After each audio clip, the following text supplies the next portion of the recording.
and the investigators meant to have as effectively the first and last word.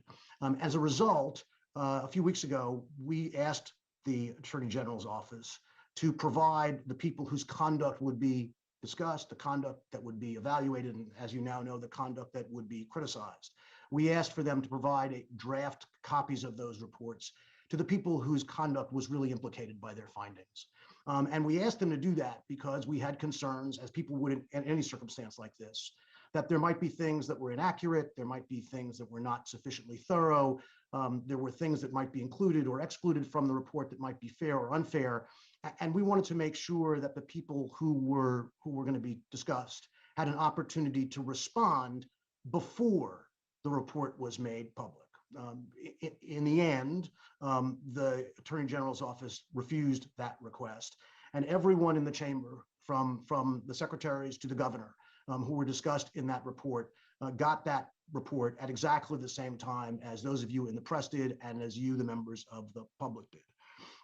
And that was problematic because their opportunity to challenge, to rebut, to raise questions did not occur until after the report was public. And in today's media world, where it's 24/7, all of those allegations were out and being reported while people were first flipping open the pages. Our request was not an unusual one. It turns out that it is really a commonplace occurrence in these kinds of investigations. It's state of the art, really, for investigators to provide that sort of information ahead of time to people who are being investigated. The Department of Justice Office of the Inspector General does it. The GAO does it. The New York Inspector General does it. Most if not all inspectors general in Washington do it, and they do it because they want to make sure that they're being fair to the people who are being investigated, but they also do it for themselves and for the public to make sure that the report is accurate. That did not happen. And as a result, it's now taken some time, and you'll hear from Ms. Glavin in a little bit about things that relate to the governor in particular, but it's taken some time for people to sort through the report and to see what they might think is actually not correct. So I'll give you one example today, which is one that got some press yesterday and the days before, and it's the one really in which the special investigators take issue in particular with the activities of the chamber as a whole, by the group of senior employees as a whole, and that's with respect to the allegations that were raised by Ms. Boylan last December, and when she started tweeting about the governor as a sexual harasser. And as the report makes clear, the governor's office, the chamber, did two things. One, released some records that related to the circumstances of Ms. Boylan's departure from the chamber. And the second was to consider and ultimately decide not to publish either an op-ed or a letter regarding Ms. Boylan or about the governor. The reason that's important is we had a very strong sense from the questioning of various witnesses, and we represented 20 some odd employees ourselves between Ms. Hormozi's firms and mine, but we had a sense of the kinds of document requests that they were making, that they were investigating whether that conduct was effectively illegal retaliation against Ms. Boylan. And we wrote a 13-page letter, almost a brief actually, to the Attorney General's office explaining why that conduct did not meet the legal definition of retaliation.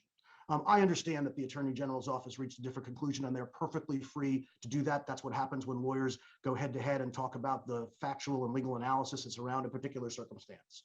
But what disturbed us about the report is that that letter was A, mischaracterized, and then B, effectively given the back of its hand in a footnote. Why is that important? It's not our egos, or our egos are not bruised by that. What matters is that there is a very serious legal issue about whether the Attorney General's office is correct or not. And that serious legal issue should have gotten more consideration in a report that reaches a conclusion about illegality. And that's one example. There will be others that relate to the governor personally that Ms. Glavin will discuss, I understand. The second thing that I wanted to talk about in terms of fairness is in terms of the transcripts. Many witnesses testified. Many of them were chamber employees. Many of them were interviewed without court reporters. Many of them were interviewed with court reporters. It is now 76 hours since the Attorney General's press conference. Not one of those witnesses and not one of their lawyers has a copy of the transcript, as we understand it, of their own client's interview. Nobody. The assembly seems to be getting them. District attorneys seem to be getting them, but the witnesses who still want to look and see whether their testimony was recorded accurately, whether the question was right or wrong, and even the public who might want to see how the questions were phrased, what the evidence actually is, does not yet have a copy to see that. And that's a particular problem for the people whose conduct was being questioned. It's also a particular problem for the governor and the chamber as we respond to that report, because it's, as you can imagine, as lawyers, what we like to do, what we need to do, what we're entitled to do on behalf of our clients is to see the evidence so that we can properly respond to it. But right now we can't. And so my one ask, it's too late to fix getting the report before it comes out.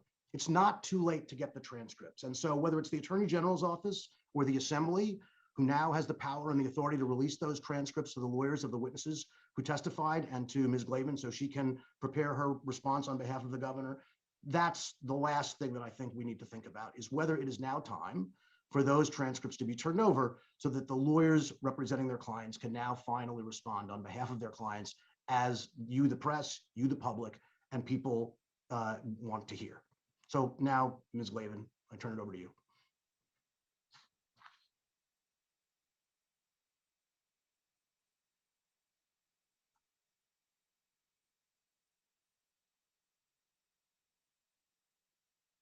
Ms. Glavin, I believe you're on mute. Sorry about that. Good afternoon, everybody. My name is Rita Glavin, and I represent Governor Cuomo. I'm a former federal prosecutor, and I know the difference between putting together a case against a target versus doing independent fact-finding with an open mind. There has been no open-minded fact-finding here.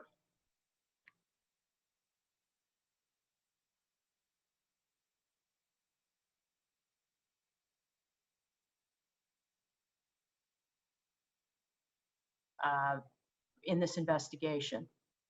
This investigation was conducted in a manner to support a predetermined narrative. Am I frozen?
Okay.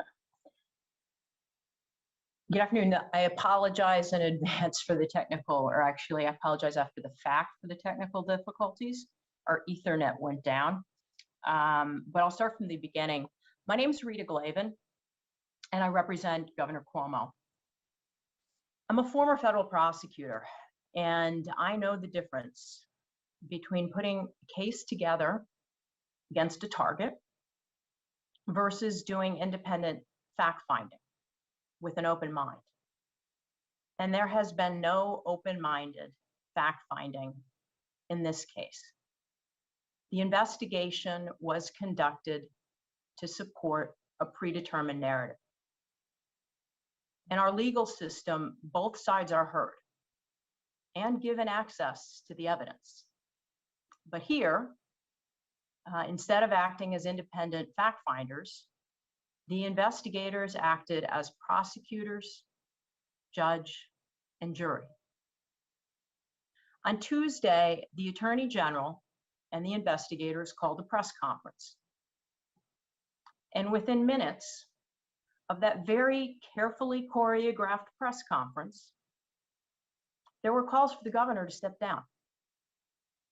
We weren't given, as Mr. Fishman told you, any advance notice about when the report would be released, its findings, a chance to respond to errors, inaccuracies, and that was intentional. This was not an exercise in truth finding. Let me tell you that on just our review of the report, and again, as Mr. Fishman informed you, we do not have the underlying evidence. That has not been provided to us from that report. We have not had a chance to examine the transcripts or even memos of interview of the 179 people that the Attorney General interviewed. But what I do know, based on the limited information we've been given access to, there are contrary facts and omissions from that report. And you have to ask yourselves why. I'm going to give you 3 examples. The first relates to Executive Assistant number 1. What she has alleged is perhaps the most significant allegation made against the governor. She has said that during the work day, the governor groped her breast in his office. In essence, she has accused Governor Cuomo of sexual assault. The governor has repeatedly denied that ever took place. And quite frankly, when she first raised this in early March, he was stunned. This executive assistant gave an anonymous interview to the Albany Times-Union. It was published on April 7 of 2021, and I encourage you, please, read what she told the Times-Union about that day. She told them that she was asked to come to the mansion to fix a technical issue with the governor's iPhone, or with his phone. And the report states as fact that she was summoned to the mansion. What she tells the Times-Union is that she walked into the governor's second floor office, where he slammed the door, groped her breast under her shirt and over her bra, and then she left without saying a word because she was so upset. The governor was interviewed on July 17th. And during that interview, he was told for the first time when this alleged incident took place, November 16 of 2020. And after that interview, I did, as the governor's lawyer, what I would have expected that the investigators had already done. I did what any investigator would do, which is I reconstructed the events of that day. Me and my team went through the emails for that day, all the entrance and exit records, and this woman's story, which is stated as fact in the report, is false. The documentary evidence does not support what she said. And what is disturbing to me is that the two investigators did not show that evidence to you. They ignored it. Ask them why. Let's go through the timeline of November 16th, okay? In her account to the Albany Times-Union, she says she was summoned there from the Capitol to the mansion to fix a phone issue. She arrived, she went to the governor's office, he came out from behind his desk, that he groped her, and there was the door slamming. And he said, "I don't care," when she said, someone's going to see us. And then she walked out and left. Well, that's not what happened. She was at the mansion that day for several hours. She wasn't just working with the governor, she was working with other staffers. Emails that she sent while she was at the mansion reflect that she was joking while she was there. She was eating snacks, and she even offered to stay longer at the mansion when her work was done. Here is the timeline that the investigators don't talk about. She arrived at the mansion at 11:59. Within 5-6 minutes after she's there, she's forwarded a speech, okay, from Stephanie Benton, who was also in the mansion that day. She was there to work on a speech, not to fix a phone. And over the next hour or two, the governor was on phone calls with other governors, and he was preparing for a 2 o'clock phone call with governors and the Vice President of the United States about COVID. And he had a series of scheduled calls with governors in connection with that.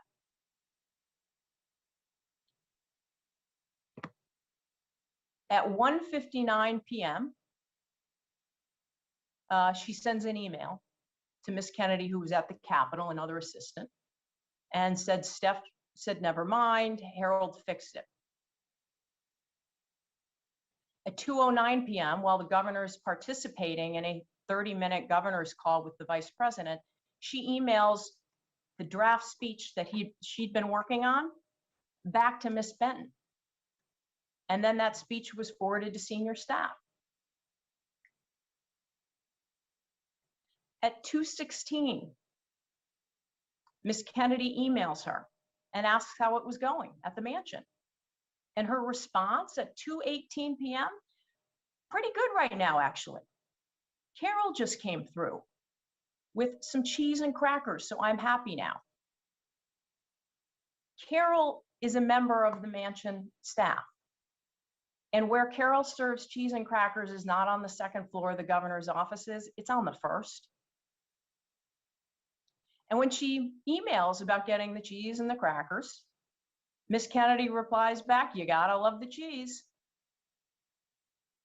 At 2:37, Executive Assistant 1 then emails Miss Benton again, and she says, hey, the gov just came in, said he was good. You need me to do anything else for you before I head back to the Cap? What that email reflects, when it says the governor just came in, there is an office on the first floor of the mansion where the governor's assistants work when they are there. That email reflects that the governor came into that office to say he was good. Didn't need anything else. And then she emails Stephanie Benton to say, is there anything else that you need me to do here before I head back? The governor then was on a phone call with his chief of staff, and Executive Assistant 1 left the mansion at 2:47. This does not in any way, shape, or form reflect what Executive 1 told the Times Union. And again, I ask, why did this report ignore documentary evidence, and why did they not want to tell you? The report instead suggests that the governor falsely testified that there were people around, that he said to touch a woman's breast who I hardly knew in the mansion with 10 staff around, and what the report said, there wasn't evidence that there were 10 mansion staff around in the vicinity of his second floor office that day. Well, the report's wrong. Records reflect that senior staff members were in the mansion working with the governor that day while Executive Assistant 1 was there. Pete Jiminian, Stephanie Benton, Melissa DeRosa, the house staff, as you know, Carol. Carol's usually there with one or two others. There were actually staffers that came in and left to drop something off. Did the investigators ever ask those senior staffers about November 16th? Ask them. Ask the Attorney General. Release the transcripts. Because I'm betting they didn't.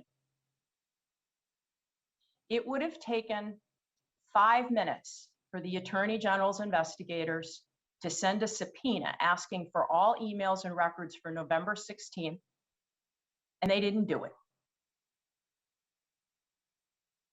You got to ask yourselves why and what this report was designed to do and to not do.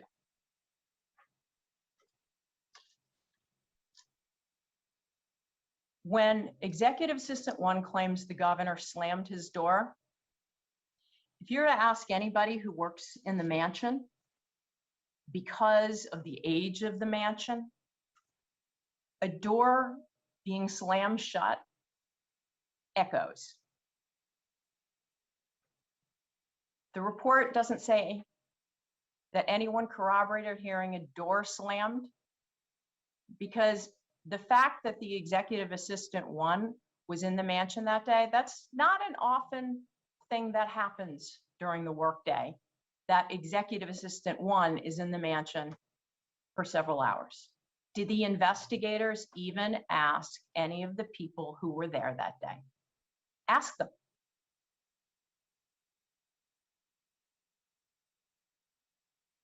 I'm going to go to second example. Statements that undermined Lindsey Boylan's claims were ignored in this report.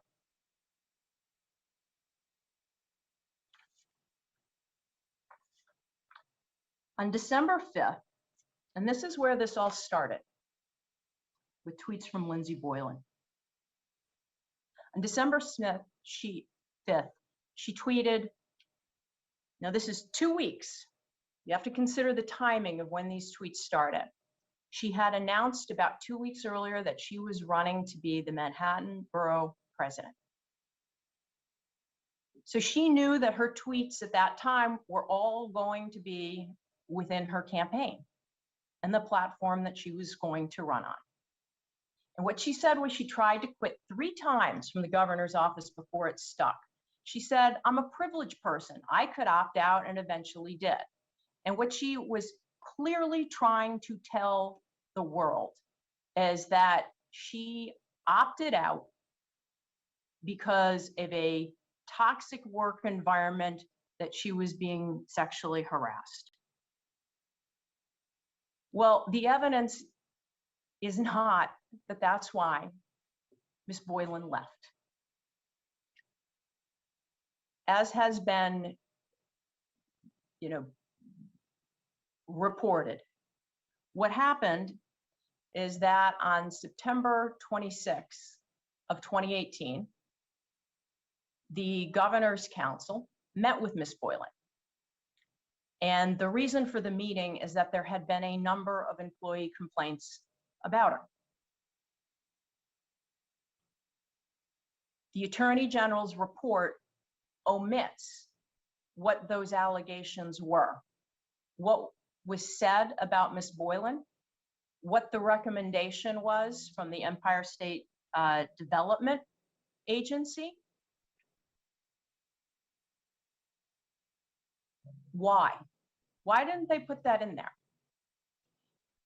When Ms. Boylan was confronted with a number of complaints, she immediately and voluntarily tendered her resignation. She then sent an email throughout the chamber. She was resigning. We want to know what happened 4 days later? She called the governor's council and said she wanted her job back.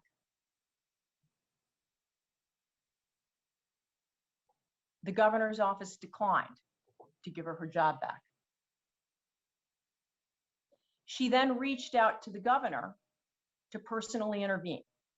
She emailed his assistant, asked to speak with him. He didn't return her call after consulting with a number of people. Why didn't the investigators put this in their report?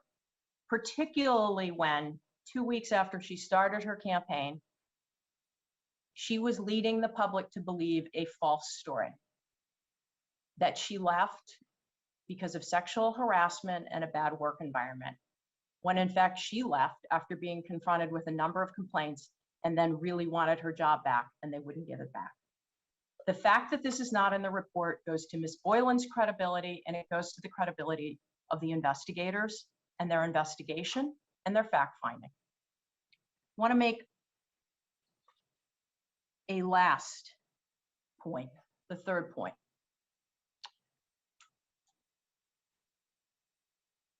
After Ms. Boylan began tweeting in December of 2020, there were phone conversations between Ms. Boylan's primary campaign consultant, a person by the name of Trip Yang,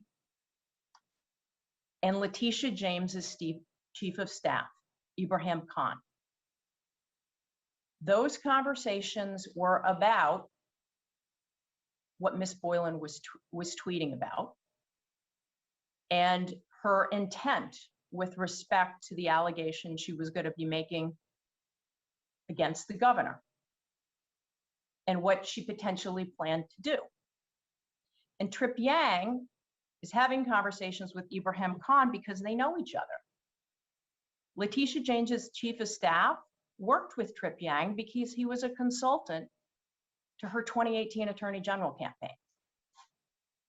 The investigators were made aware of that those conversations happened. Did the two investigators interview the Attorney General's chief of staff about what Trip Yang had said? That would have been something critical for them to do, and about whether Trip Yang and people within the campaign found what Ms. Boylan was saying to be credible. One of her media campaign consultants, very shortly after she began making these tweets, quit. Did they interview the media consultant about what her conversations were with Lindsey Boylan about these allegations?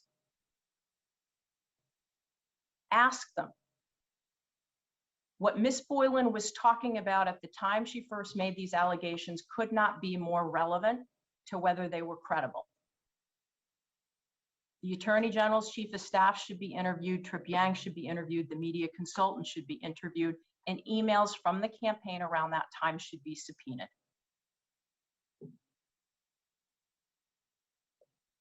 I want to go to my last point about the report, and my last point for now. There was a claim by Ms. Boylan made for the first time on February 24th in a Medium piece, that she got onto the state airplane where the governor and other staffers were.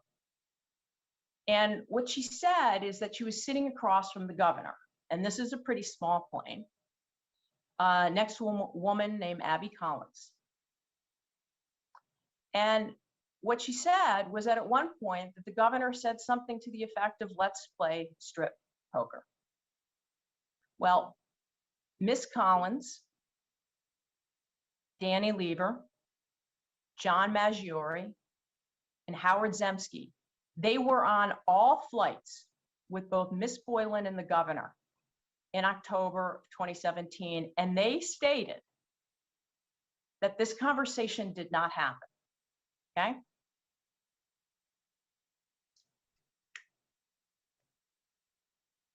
What does the report say? The report says that after denying having heard this strip poker comment, Howard Zemsky, quote, this is what the report says, received a disparaging message from Miss Boylan that he found, quote, jarring, end quote, and threatening. After getting the jarring and threatening communication from Miss Boylan, Mr. Zemsky's recollection then suddenly changed. Why did the report not share what the message was? What did Miss Boylan threaten Mr. Zemsky with that would have caused him to change his story? Why is that not in there?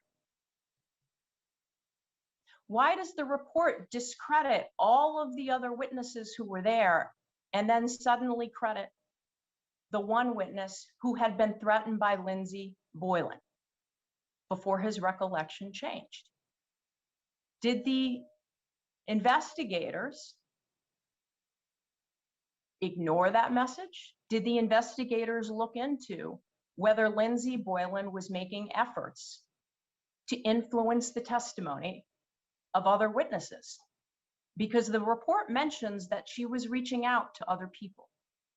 Why is the message not been shared?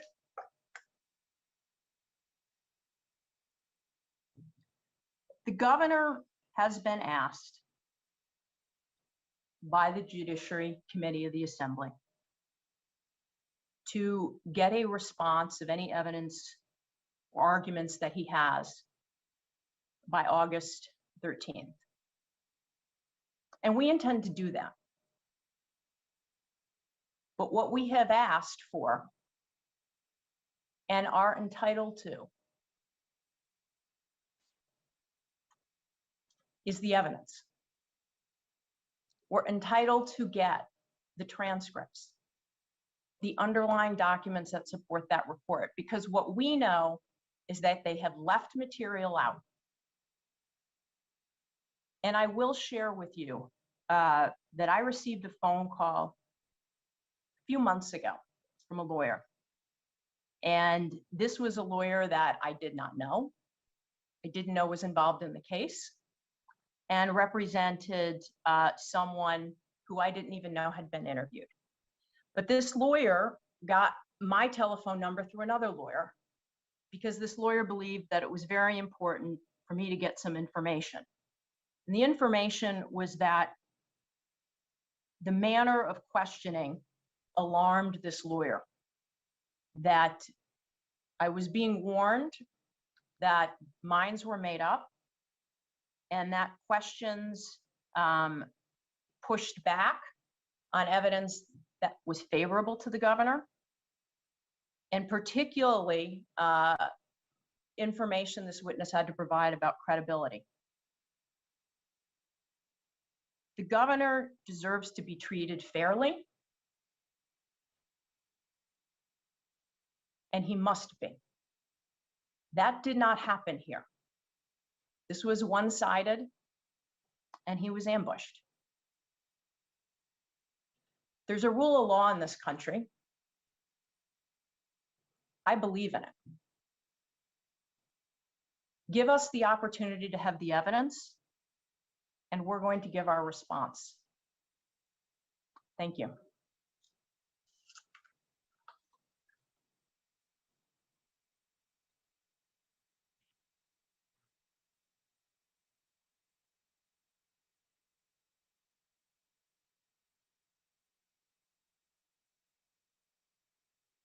I believe we're taking questions, but I don't know what the mechanics of that are going to be.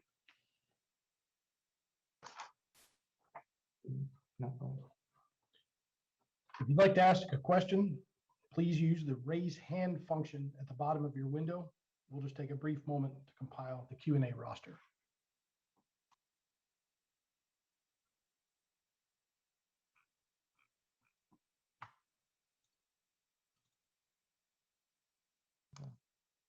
First question comes from Marcia Kramer, WGRZ-TV.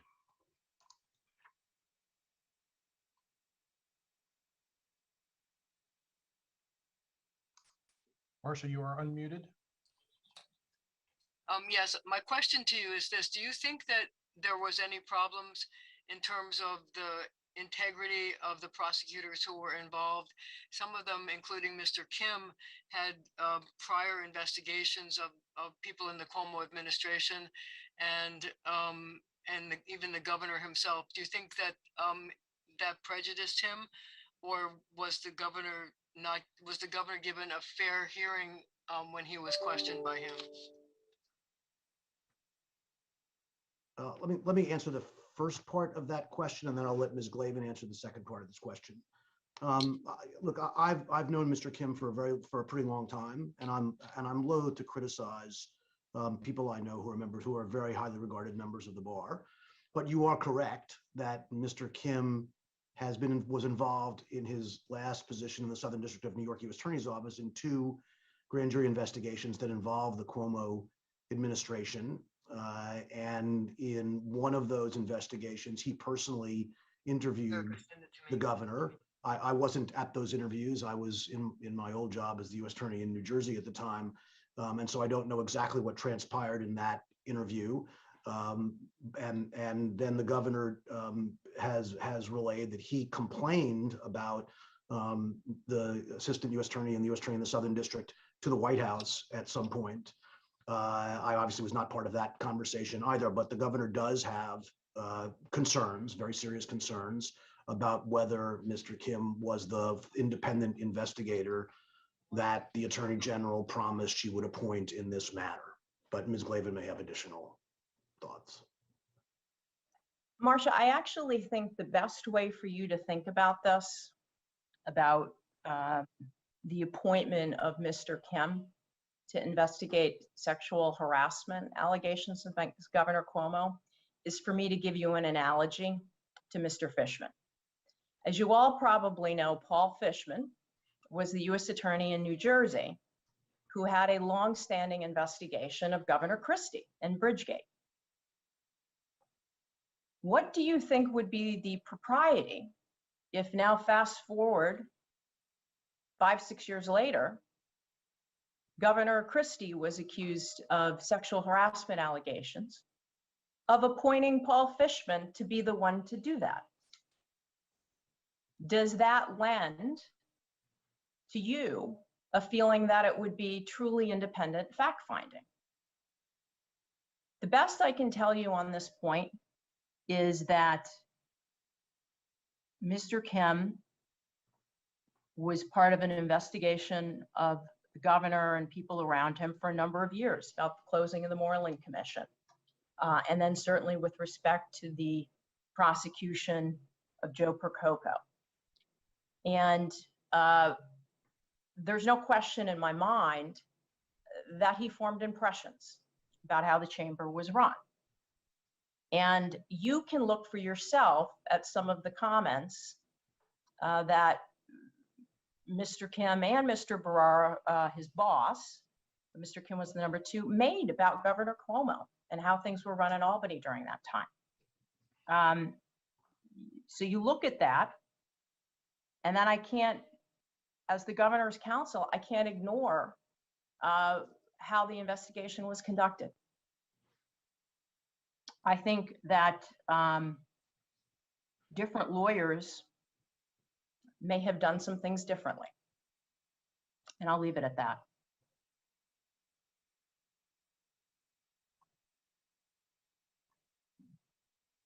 Your next question comes from Jimmy Vilkind of the Wall Street Journal. Mr. Vilkind, your line is now open. Please unmute your microphone.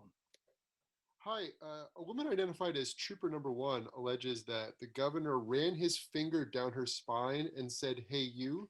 And in another instance, he touched her stomach from her belly button over to the portion of her hip where she carries her gun. Do any of you have any response to those allegations? I haven't seen any in any of your written materials or statements thus far. I want to mention two things about that. The first is that the governor will address that allegation himself, and so I will let him speak for himself when he does. When will he do that? I can't give you a timeline, but I know he wants to do it soon. But there is something I want to point out. The report suggested that the governor singled her out, and wanted her on the detail because of some improper motive. That's the clear suggestion in the report. And what the governor told the investigators in his testimony is that he had been complaining about the lack of diversity on his detail for some period of time. He has about 60 troopers that are on the detail. There's only a handful of women. And for a governor who has hired and has senior women in all of his top jobs, this had bothered him for some period of time, and he voiced it. And as the governor relayed it to the investigators, he had met this trooper. He thought she was impressive in their meeting. And he said, "I don't understand. Like, why can't we hire somebody like her? Do you know her?" And he was told she was excellent. So why don't we hire her? Can you explain what led the governor, based on an interaction at an event, to believe that she was impressive? He liked how she maintained eye contact. He liked that she was assertive with him in the conversation. And then he asked one of the troopers he knows about her, and they said, "Yeah, she's excellent." And he's like, "I don't understand this. Why do I not have women on my detail?" There's also a suggestion that the governor went and wanted to change whatever the qualifications were. The governor had said he did not do this. I don't know what happened, within the detail, but and within the troopers and what their internal policies are. And actually, the governor told the investigators he did not know. But he certainly, if he meets someone, particularly in the trooper world, and he wants diversity, and he has said that to them, that he wants that. So I did want to make that point because he made that in his testimony, and it certainly was not reflected in how the investigators chose to report that. Your next question comes from Michael Gormley, Newsday. Mr. Gormley, your line is now open. Please unmute your microphone. Yes, you mentioned that the questioning and what they didn't include has been a problem. Is there anything? How do you know if you don't have this record? Also, is there anything you can say to back that up? The concerns about the questioning and what they didn't include. And then one last question: have you investigated whether these civil charges would be a new standard for impeachment in New York, and if it meets the standard or creates a new standard? Paul, I think you can probably address your experience having represented a number of chamber employees with how the interviews were conducted. Yeah, the only thing I'll say in response to your question is, between Mitra's and my law firms, we probably represented 18 or 20 individuals who were interviewed by members of the Attorney General's investigative team, and what I would say is the one thing I say is a number of those individuals left those interviews feeling as if the questions were framed in a way to push them to particular conclusions about people, about the work environment and so forth, that some of the questioning was not sufficiently open-ended in a type of investigation that would be looking for whatever information people had to provide. But I think the truth is, not having seen any of the transcripts, and given the Attorney General's investigators' direction to everyone that they were not to disclose to anyone else what they had testified about, honestly, I think that the best way for you to see that, the best way for us to see that, is to get the transcripts and see how those interviews were conducted. I think they certainly were all transcribed, and I gather that most or all of them were also videotaped. Actually, I want to speak to that point, Paul.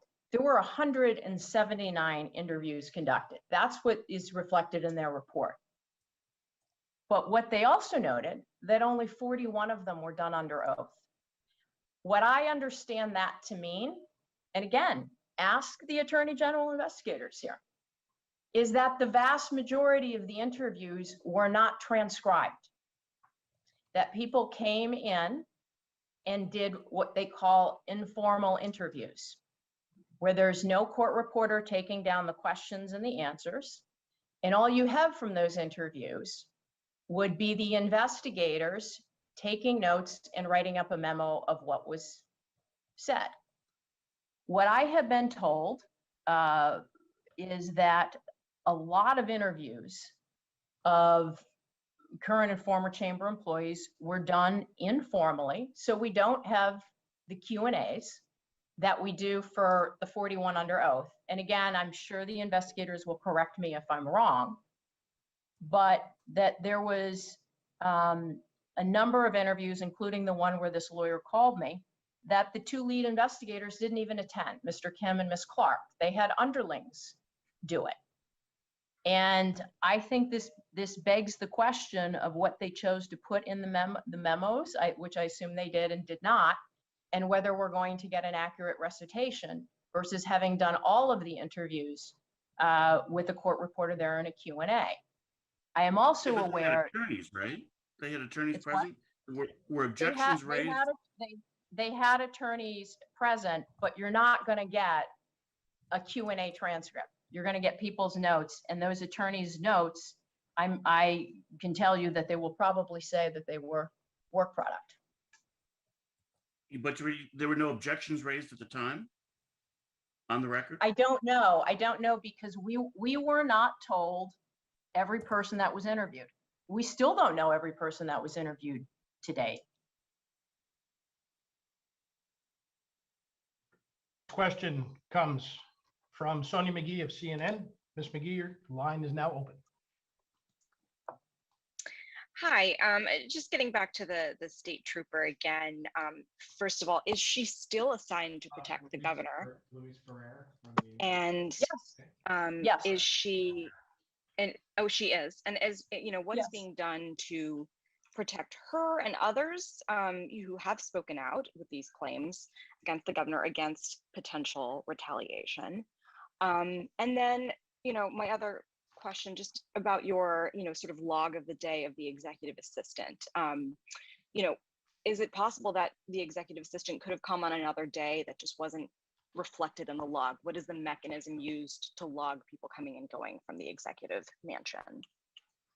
So yeah, let me hit the trooper question. I don't know currently now, since the report was released, but what I can tell you is up until a day or two before the report, the trooper was working.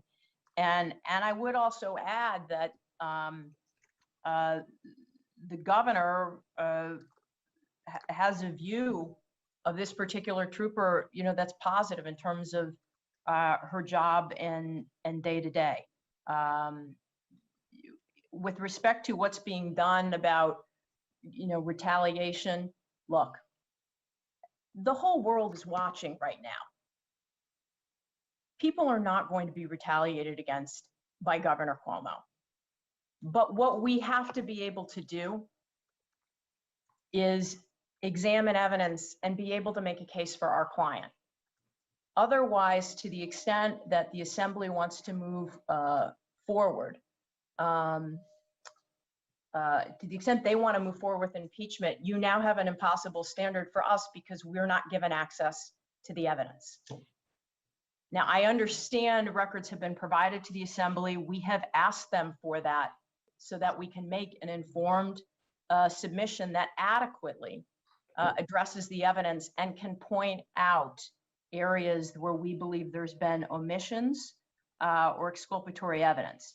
I do also want to make another point on this, is that there are points in the report that talk about other chamber employees that believed a complainant. I do know and have been told by some other attorneys that they provided information that undermined the credibility of at least one complainant and questioned the motives. And somehow none of that made it in the report. Well, I'm sorry, Rita, I mean. And finally, with respect, I'm sorry, I left out one other point. You asked, could it be another day in November? Because this assistant said it happened in November. We have looked at the records of visits to the mansion, and we did not find another day in November. We're not aware of another day in November other than the 16th that she was there. But I'm sorry, your personal attorney for the governor, are you saying to me right now that you do not know whether or not one of the women who has accused the governor, who is, you know, presumably still part of his protective detail, you don't know if she's still near him every day on a day-to-day basis? Because I have reporting that she is no longer on his protective detail. And I just want to know, if was she moved because was it her request? Was it the governor's request? I actually don't know. What you're telling me right now, I didn't know. That's new news, and I actually can talk to my client about it. I do know that shortly before the report, she was still on the detail. I haven't gotten any current information in the last several days, so I don't know. Your next question comes from Luis Ferrer of the New York Times. Mr. Ferrer, your line is now open.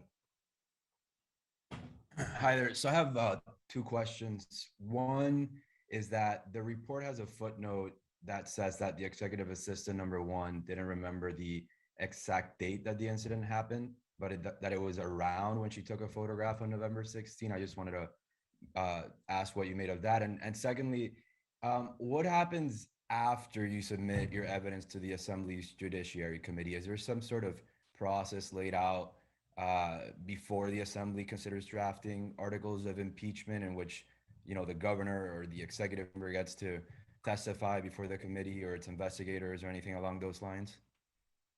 Yep. Let me take the first question. In that particular footnote of the report, what the investigators said is that they were able to pinpoint what day it was because the assistant had said that her task at the mansion was to photograph a document while she was there. And so they were able to locate the photograph and that photograph was dated November 16th. And the mansion records reflect that that was the day she was there for 3 hours. And we have not seen evidence of another day in November that she was at the mansion. Second, with respect to the Assembly process, I certainly hope there is a process because we did not get that process in this report. We didn't get any process in the report. And so I think that the Assembly Judiciary Committee, they have said that they would do their own review. And I do know that Mr. Hastie had said that they may not just take the report at face value.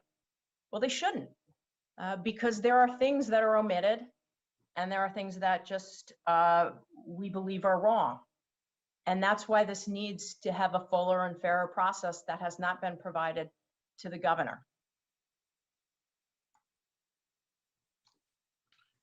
Thank you all very much. Thank you. All right, we'll take one more. Yeah. Your next question comes from Jennifer Andrus of WNYT-TV. Ms. Andrus, your line is now open.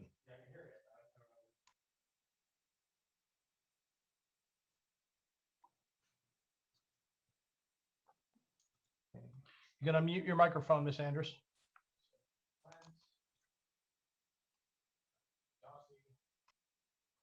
Okay, that should be better. And clearly, this is not Jennifer Andrus.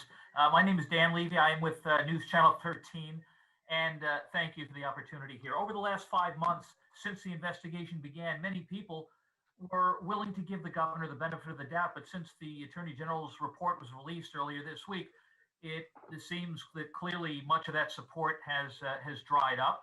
And many of the lawmakers who would serve as jurors, should there be a trial, have already released public statements critical of the governor's behavior. So how do you overcome something like that? How concerned are you?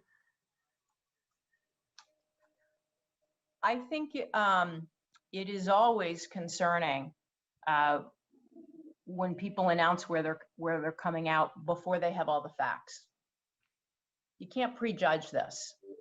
And I am guessing that members of the Assembly and the Senate did not know some of the things that we've shared today. And I hope that would give them pause as jurors. Look, my experience, I'm a trial lawyer. I've tried a lot of cases in front of juries. And the reason I love what I do and the process around it is because I love the rule of law. Because you get to tell both sides. When a witness says that someone did something, I get to ask them questions and cross-examine them. That has not happened here. And for the majority of the witnesses that were interviewed, they were not transcribed. The governor deserves to be treated fairly, like anybody else in this country accused of something. He is 63 years old. He has spent 40 years in public life. And for him to all of a sudden be accused of a sexual assault of an executive assistant that he really doesn't know, doesn't pass muster. He needs to be treated fairly. And this would become, if you accept this report as is,